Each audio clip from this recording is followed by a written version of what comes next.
break-in day, baby. I was telling Chad, the break-in might be for me and not the wheeler. I ain't been on one for years. So it's gonna be a good day, probably a slow day. A lot of Chad laughing at me.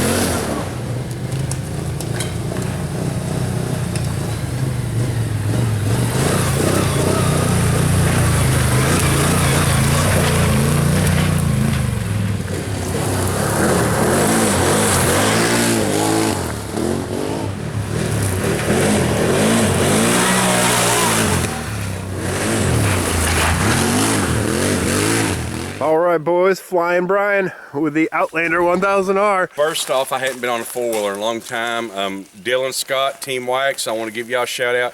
He let me ride his R a couple weeks ago. About killed me, but it was very nice.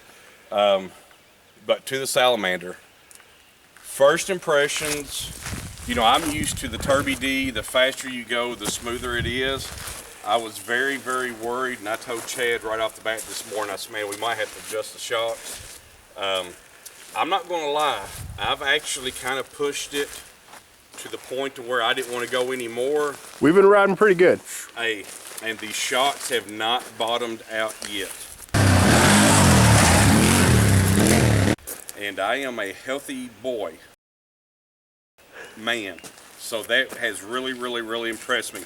The biggest thing for 2019, of course, it's 2 inches wider, but they put a front sway bar on it. I had to let Chad ride this thing earlier because I'm telling you, it is like it's on rails. It is planted. When you're going into a curve, very aggressive, there's zero push, zero lean. It just hooks and goes. But guys, the steering, you've of course got the 3 different settings. I let Chad ride it earlier. It's completely refined in a totally different way. That is a badass ride. He really liked the easy setting. I like it with a little bit more feedback. But guys, I'm telling you, I put it in sport mode earlier, and she rips. She rips. I mean, ain't no doubt about it. She rips, and she is confident, inspiring, if that's even 2 words to throw together.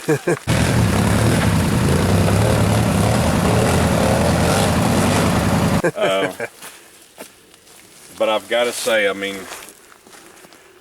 I'm happier than what I was really expecting to be.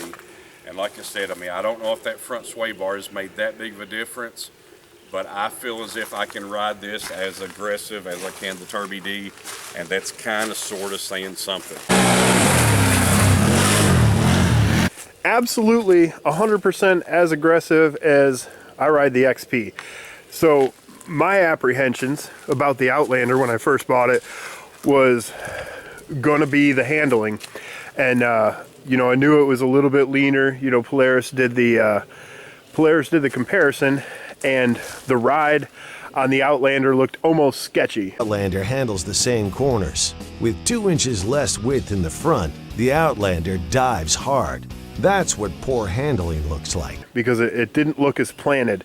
But I can tell you that this machine feels absolutely every bit as planted as you would want it to feel. Push this thing into a corner, going way faster than what you should be, and turn the wheels, and it just stuck like it's on flypaper. I'm telling you, I mean, it is a level stuck machine. The tires, I wasn't for sure about the tires. I'm a big Dirt Commander fan, love Dirt Commanders. For these to be stock, they are doing great. Those are the ITP Terracross 26s, and those are brand new Dirt Commanders. So the tread pattern is a little bit different, but it's about as similar as you could want to get as far as what the lugs look like, and the tread depth is almost identical. Like the biggest difference being that the Dirt Commanders are 8-ply and these are 6, but those are pretty bad stock tires. Really impressed. So far, I'm like a giddy little girl. I just got my prom dress and I'm ready. And we expect to be giddy little girls, you know, when you first get a new wheeler. That is the expectation. This is the gushing moment. This is new for both of us. First time we've seen them. We've been around them. We've been in the shops. We've walked around. But to have one that you can actually rip on the trails, this is a first for both of us.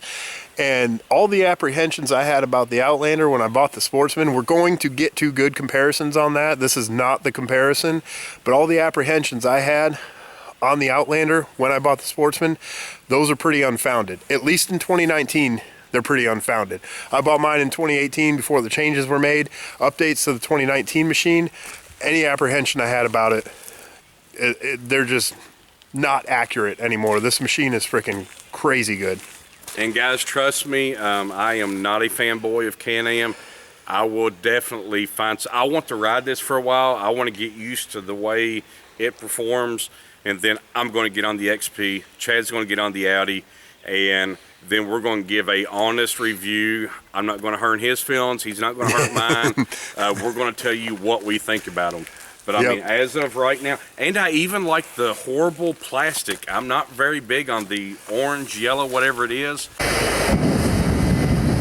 But one thing that I do love, if it gets scratched, it's still orange or yellow or whatever color it is. Yeah. So, more on that when we do the comparison. But that is definitely an excellent feature. You got the winch added, you got the cooler added, which is awesome. The CanAm cooler is contoured perfectly so that you still have mobility on the seat and everything. So yeah, that when I was doing knickknacks earlier, I never once touched the back of the cooler. Yeah, and so when you did that heel clicker, your back rested in it perfectly. I was like, that's a win.